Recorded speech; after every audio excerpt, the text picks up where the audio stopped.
Today we are going to have a look into Dead or Alive 2 Ultimate. This follows on from my video review of Dead or Alive 3 which I put out last week, and it follows in nicely because Team Ninja essentially used the foundations of Dead or Alive 3 and the engine from that game to completely remake Dead or Alive 2, which was originally out in the PlayStation 2, Dreamcast, and I think it probably would have had an arcade stint.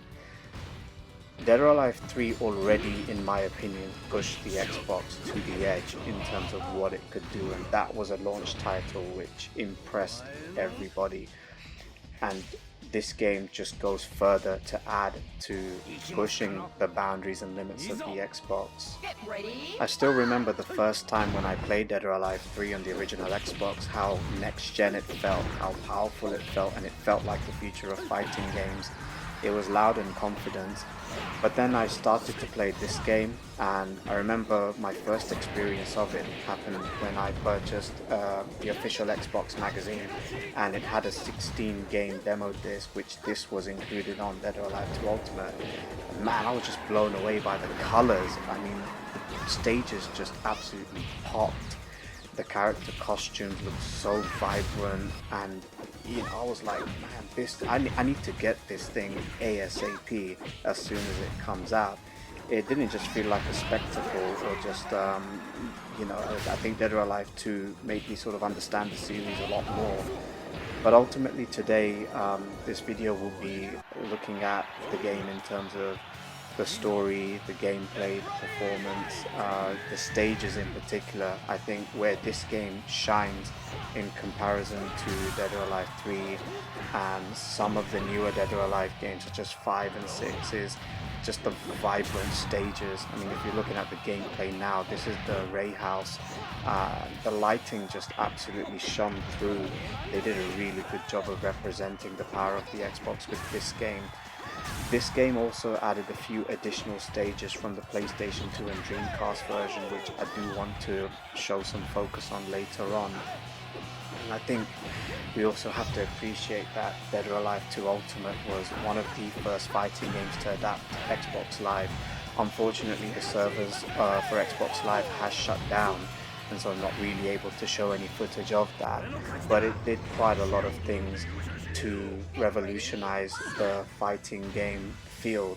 And in my view, I think for console gaming it was one of the first ones that allowed online functionality. But yeah, ultimately the reason I'm really excited with Dead or Alive is because we've had a massive hiatus with the game from what happened to be Dead or Alive 6, which in my view was just ridiculous, the disaster that unfolded there. But obviously we had the state of play last week and it's making a comeback, so I'm hoping that Dead or Alive returns true to its form, just like how this game was and just like how Dead or Alive 3 was.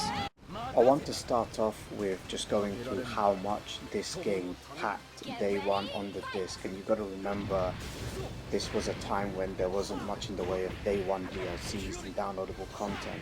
And I want to hit it off with talking about Ryu Hayabusa. It was quite cool that they included his Ninja Gaiden outfit, and at the time this game was released, Ninja Gaiden, and I think Ninja Gaiden Black was released on the original Xbox, which obviously was a smash hit game. And it was quite cool to see that they've incorporated that as one of the main costumes for Ryu Hayabusa. But just going back on the point I made earlier about no DLCs, this game came packed in with 137 costumes. You didn't have to pay for none of that. And each of these costumes added their own flair to the character. And that when I originally had the game around 2004 and 5, I had to play through story mode and time attack to unlock every single one of them. It was quite cool to see what kind of costumes the characters had. I haven't done a full playthrough on the original, on the Xbox Series X to show you some of these, but trust me, if you look at some of the gameplay footage on other YouTube channels, the costume list is incredible.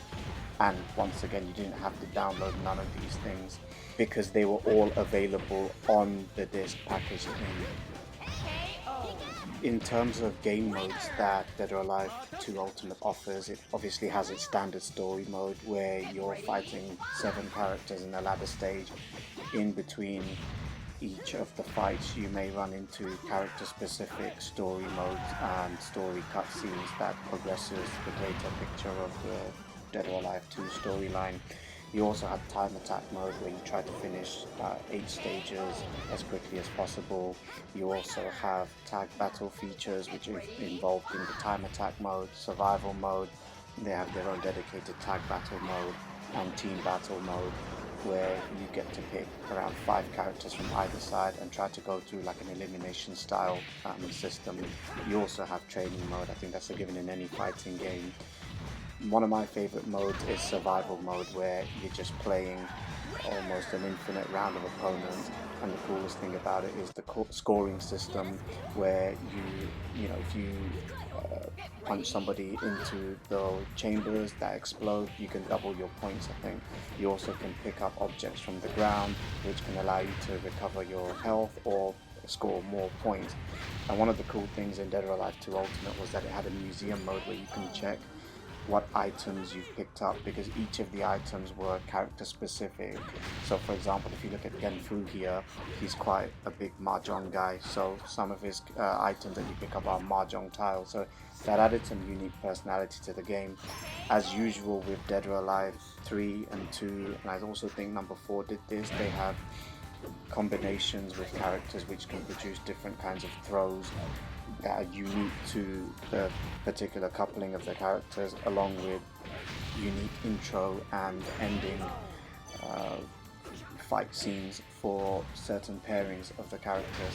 So I thought that was a very unique touch. Dead or Alive has never really disappointed with the tag battle. It just makes it a lot more fun and a bit more dynamic and involved when you have tag battle systems. Of course, this had online play as well, which, as I've mentioned, we're just not able to show any of that, but that was quite a cool feature to have. For console gaming, having Xbox Live integration for online play was quite revolutionary, because majority of the times fighting games basically lived off 2 places, being the arcade and the living room couch. And if you really wanted real competition, you actually needed someone to be there physically. However, with the decline of arcades, there was a question of how do we create competition within fighting games, and so Xbox Live in some ways paved the way, and this game was one of the first ones to push forward online gameplay. It was launched early on during the Xbox Live era, and early on during the broadband era gaming, so this was quite an ambitious situation, and it clearly worked. Having the online functionality, you were very quickly able to match up with players outside your region, test your skills against strangers. Beyond your friend circle, you could build rivalries and experience proper competitive growth. And that was quite amazing for 2004 console players, and feeling quite futuristic. The gameplay in Dead or Alive 2 Ultimate is exactly the same formula as all the other games. Strikes beats throws, throws beat holds, and holds beat strikes. And the combat essentially is revolving around this triangle system. Dead or Alive 2 Ultimate refines the mechanics with tighter counters, snappier movement, satisfying but controlled jiggles. On the Xbox, well, I'm playing this on the Xbox Series X with HDR auto input, but it was locked at 60 frames per second. It clearly had higher resolution than the Dreamcast and the PS2 version of the game, with clear lighting and models and better draw distance. I think that with this game in particular, I felt that the standout feature in terms of the combat in comparison to Dead or Alive 3 was that the gameplay felt a lot more deliberate. So in Dead or Alive 3, the movement from the characters was a lot more faster and quicker, but in Dead or Alive 2, it feels like in the Ultimate version of the game, they were trying to keep it as true to the original game as possible. So if you played the PS2 version, you will feel that more staggered, deliberate approach to the combat and the animations that all of the characters have. And every single punch, every single throw, every single hold feels very, very impactful, and it feels like there's a lot of weight and force behind each of the attacks and each of the movements. Every time you hit somebody across a wall or on the danger zone where there's sparks flying off, you could feel it, you could sense that deliberateness. So I thought that was quite cool. It definitely feels a little bit more slower paced than Dead or Alive 3, But that's not to knock the game in any way, shape or form. It was a bit of a shock to me when I first started playing it, but I can appreciate what they've done here and respect the fact that they kept it true to the original game. I specifically want to focus on the stages in the game because they were just drop dead gorgeous. This is one of my favourite ones, which is the Great Wall of China stage. It's a stage where you have quite a number of layers to it in terms of verticality. You can literally launch characters off some of the steps and see them fall again. In all of the stages where there is transitions, there's no loading screens, no stutter, it's just fluid gameplay. So I love this stage in particular quite a lot. I want to talk about the Dragon Hill stage as well, because this stage not only looks gorgeous with all the different colours in the backgrounds and the lush blue sea that you can see, but it's the approaches you have in terms of the stage verticality. So it's tiered into 3 layers, but you can approach it in different ways. So you can knock the opponent off the wall, as you can see, directly into the temple stage from the roof. But there was also another way to get there, which I felt was quite interesting. So when you look at the gameplay footage, you can see that you can actually get to the temple through another way, and that could be knocking the character through the opposite end of the first stage where they landed on a golden roof tile, and then once again you can knock them off the stage to the second or third floor of the dragon temple and they completely crash through that. The other cool thing is the amount of detailing in this stage with the dragon statue in the background. In fact, this whole level just screams detail, detail, detail with the amazing graphics, and the colors just continuously pop in this level. So I absolutely enjoy playing and having fights in the Dragon Hills level. Winner! This next stage is the Prairie stage, which is basically obviously in a safari, and one of the cool things about this stage is how the animals interact with you as you're fighting. So imagine before this game in the 1990s, a lot of the fighting games had infinite stages where you're just fighting across an infinite plane, or stages with rings that are boundaries and you can ring people out. But what this level shows is how the animals around the stage act as walls and they interact as well. So as you just saw, the elephant, when it's struck by one of the characters landing on it, it literally raises its leg in complete shock. So I thought that was a pretty cool feature to have in Dead or Alive. The other stage in this game that I really like is playing in the Cyclotron stage. This place is just straight up freaky. I mean, it looks like you've been transported to some alien world where there's a plan for an intergalactic rave to happen. It looks super colourful and just mysterious. However, one of the cool things is the danger zones in this level where you can smack a character across the wall and the whole place just lights up, and it quite clearly shows the lighting efforts put within the original Xbox. I have no idea how this stage got greenlit, but it looks really, really cool. It wasn't in the original Dead or Alive 2 games in the Dreamcast or PS2. The Demon's Church stage is also a really, really interesting one, where there's a massive stained glass window with a clock and you can just chuck people through that and launch them into the next layer of the level, into the ground floor. So I thought that was also really, really interesting. This was also in the original Dead or Alive 2 games as well. The downtown stage is also one that's worthy of some praise, as there's just so much going on here. It's quite clearly based off a really busy, crime-ridden urban area where you can see a car being chased by the police and the subway going straight through, as you can see on the footage, along with how the ground shakes and cracks as you do particularly impactful throws and ground-related moves. Another absolute favourite stage of mine is the Ray House stage, which is like a disco rave vibe. Lots of lighting power shown, highlighting the Xbox's capabilities, along with the danger zones where as characters get smashed across the wall, the whole thing just lights up really nicely. The coolest thing about this stage is that the remix soundtracks of the character background stages are played as you fight on this stage. I'm going to play a couple of these right now. But to be honest, I think there should be an entire video on just how gorgeous those stages look and how much personality it adds to Dead or Alive 2 Ultimate, and it just gives me a very big celebratory feeling towards the achievements of this game and what Team Ninja has done and what they've accomplished with Dead or Alive 2 Ultimate and pushing the Xbox to the absolute edge.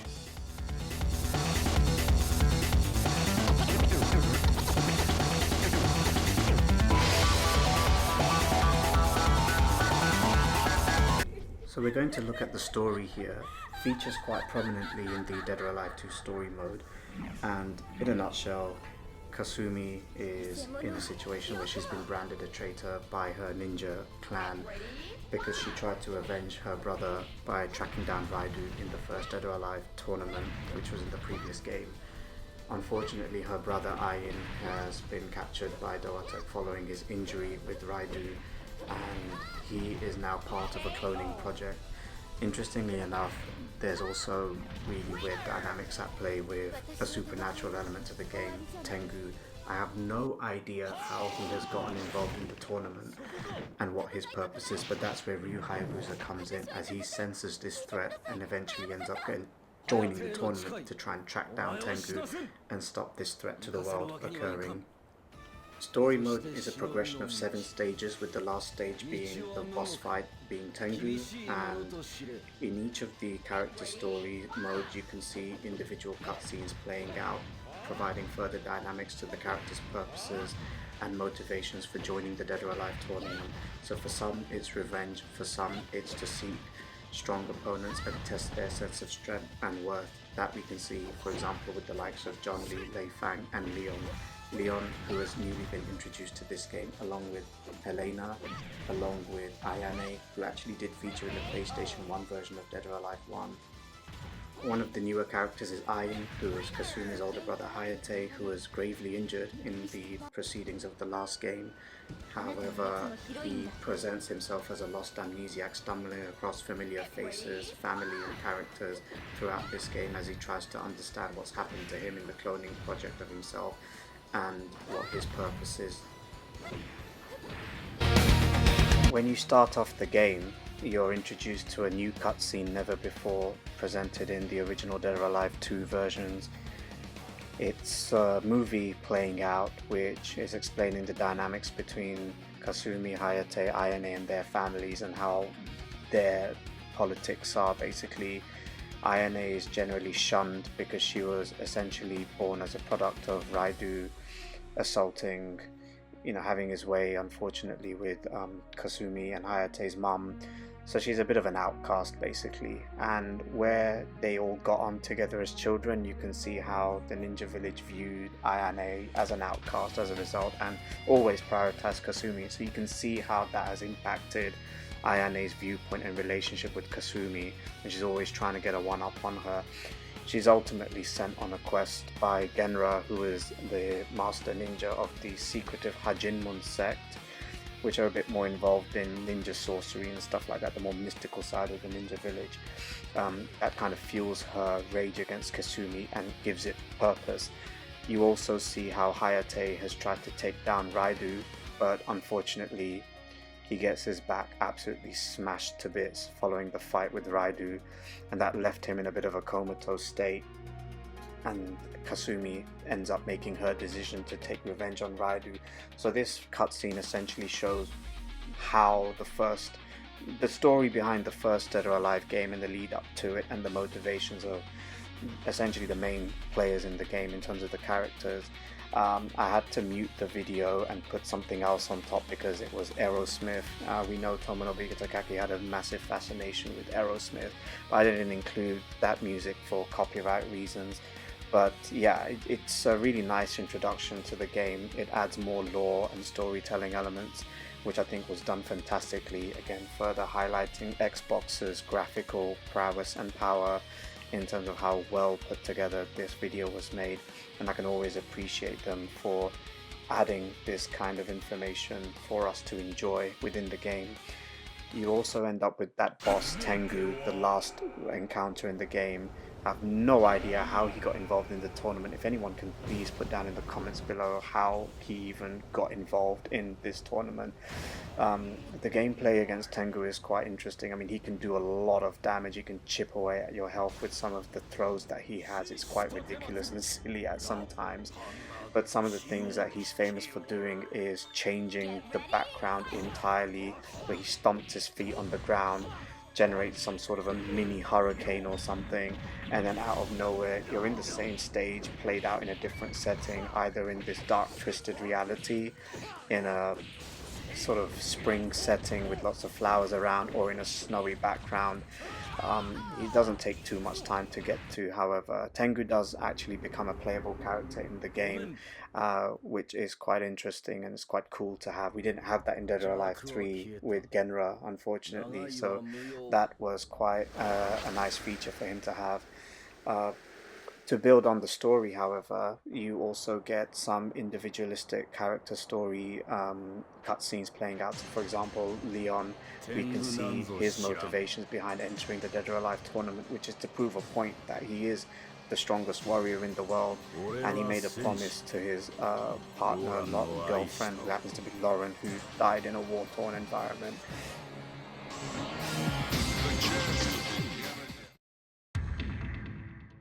You also have the storyline between Tina and Base Armstrong still playing out. Tina's using the tournament as a front to further her ambitions. She wants to be a model, and Bass Armstrong is trying to get in the way, trying to get his daughter to focus on wrestling and the wonderful art that is.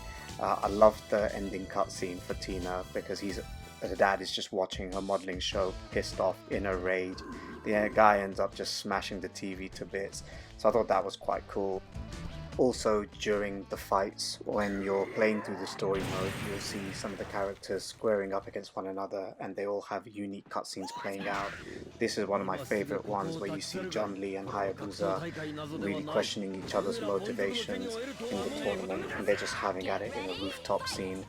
Again, we need to really go through the stages in this game because the way that they've been developed was absolutely incredible.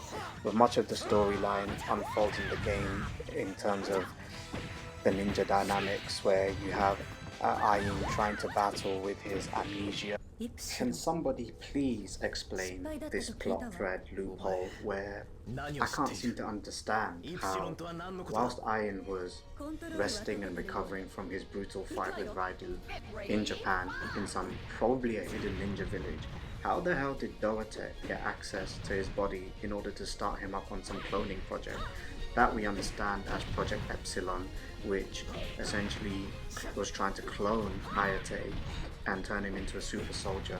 Unfortunately, the project failed and he's lost a lot of his memory. He ends up from Japan in some mystical village in the streets of Germany, where he ends up learning karate from Hitomi's father, which we discover later on in the later Dead or Alive games.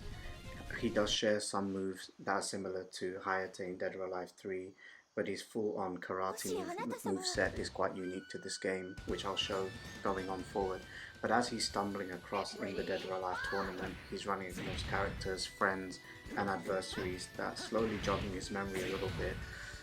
This is quite important in the story of Dead or Alive because in the later games, Hayate is hell-bent on destroying Doatek, who's inflicted so much misery and pain to the Mugen Tenshin ninja clan. They literally destroyed and wrecked his family, in all honesty. So I don't think I can blame the guy for trying to tear down Doatek completely. He's also good friends with Hayabusa, and what would be cool is if he was to feature in a Ninja Gaiden game where he is also a playable character. I think they could do so much more with Hayate as a ninja and provide his own game. Maybe, as I said, include him with Ryu Hayabusa in one of the Ninja Gaiden games. That would be so cool, and I think that would be cherry on top. Moving away from the story, I want to focus on the newer characters introduced in Dead or Alive 2. We have Leon, who is an Italian mercenary, joined the tournament to prove that he's the strongest fighter in the world. He's got a lot of powerful moves and kicks, very impactful, they can do a lot of damage very quickly. But the coolest thing about Leon is that he's a very valid option away from the Armstrongs, Tina and Bass, where he uses a submission style martial arts with strong grapple options. If you look at some of the commands that I'm inputting, his throws are quite impactful, they look quite powerful and quite strong. He also has lengthy throw strings as well, which take a while to remember, but they're quite easy to pull off once you understand the strings. I love his ground game, I love how powerful he is. Unfortunately, he's not been featured too much in the future Dead or Alive games, but he played quite similar to Damon in some aspects, probably a more heavier tank version. Damon in defense has more rolling moves, which is an additional stance that he implements during his fight. But yeah, these are some of the moves that Leon has. which show how fluid the movement is with Dead or Alive 2 Ultimate, especially with his epic throws and how long these strings are. Try and see if you can remember all of these, because I don't know if I can, to be honest. Iron is also a new character, of course, where he plays a heavy story role. He's also a karate master in this game, so he's not the ninja that he's yet to become. A lot of his moves are very powerful, very impactful as well. They can launch the character far across the screen, so he's quite a fun character to use as well. He's also quite dynamic and diverse as well, and some of his moves share similarity to Hayate in the next game.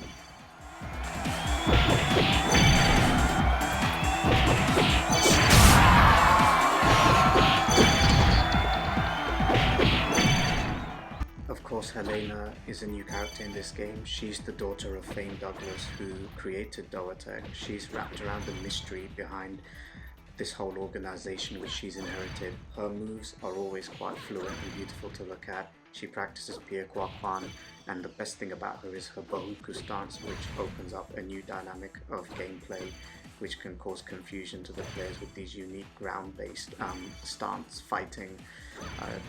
There are some clips here showing some of the moves that she employs whilst in the Bohuku stance.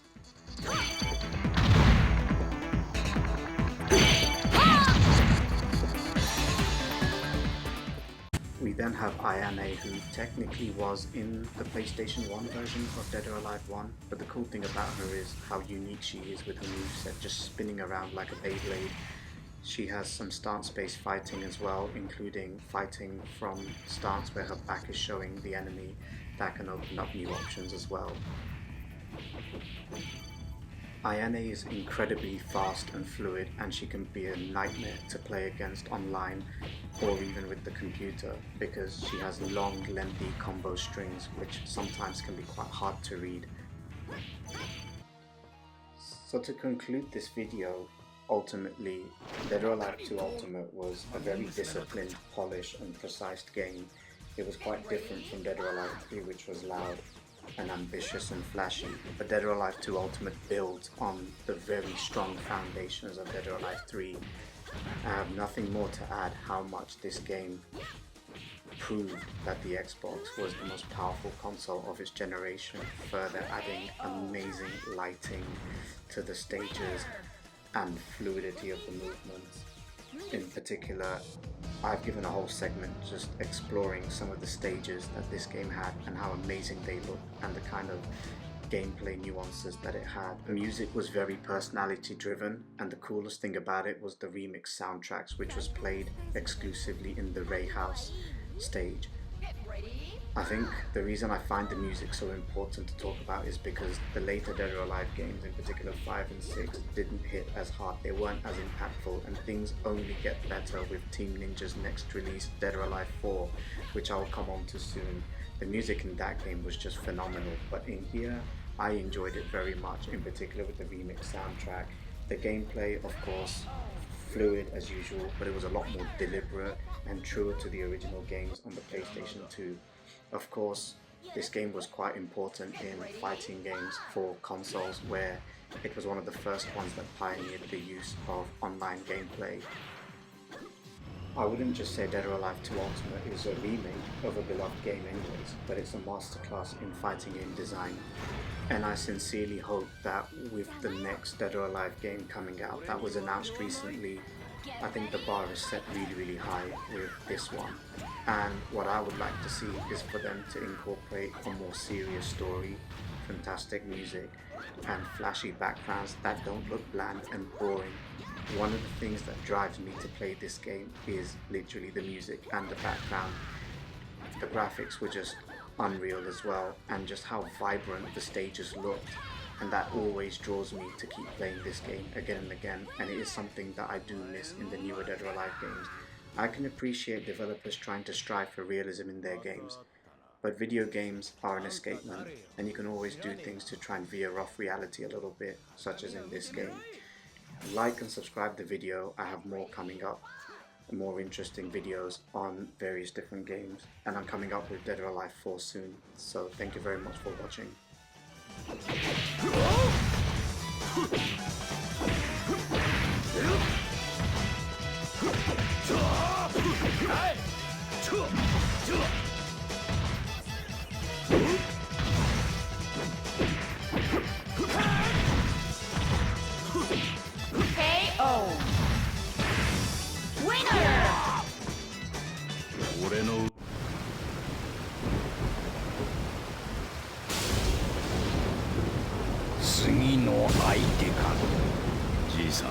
手加減はしねえ。侮るでないぞ、若いの。 Get ready, fight!